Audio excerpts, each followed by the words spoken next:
Car పార్టీలా CM candidate అంటే పెద్ద సారే ఇప్పటిదానిక అటెన్క ఎవరైతారనేది తర్వాత ముచ్చట. ఇక కాంగ్రెస్ బీజేపీలా ఢిల్లీ నుంచి ఎవరి పేరు చెప్తే వాళ్ళే సీఎం కుర్చీలో కూకుంటారు. ఇక అటు ఆంధ్రలా టీడీపీ అంటే చంద్రబాబు సారే, జనసేన సింగిల్ గా పవర్లకు వస్తే పక్కా పవన్ కళ్యాణ్ సారే ఉండాలనుకుంటుండొచ్చురు. కానీ ఇప్పుడు పొత్తుల గవర్నమెంట్ నడుస్తుందాయే. ఓహో మొన్ననే ఓట్లాయే, మళ్ళా అప్పుడే సీఎంల ముచ్చట ఎందుకు అంటారా? ఇగో గిందుకు. టీవీకే గెలిస్తే దళపతే తమిళనాడుకు అధిపతి. పార్టీ అధ్యక్షుడే మా సీఎం క్యాండిడేట్ అని డిసైడ్ చేసిండ్రు పార్టీ ముఖ్యులు. వచ్చేడే అసెంబ్లీ ఎలక్షన్లు, టైం దగ్గర పడుతుంది కాబట్టి ఓ నెల రోజుల తర్వాత తమిళనాడులో చక్కర్లు కొడతాడట.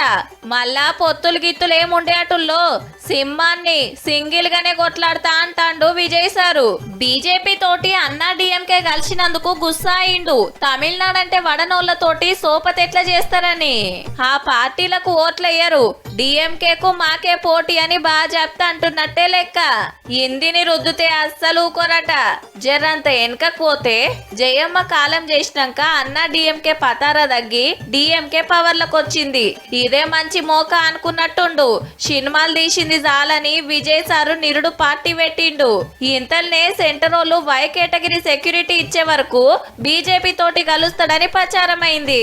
కానీ సారేమో కమలం పార్టీ నడుచుకోబట్టే. ఈ లెక్కన చూస్తే ఈ రెండు పార్టీలకు డిఎంకే టీవీకేకు తగ్గఫరే ఉండేటట్టుందబ్బా.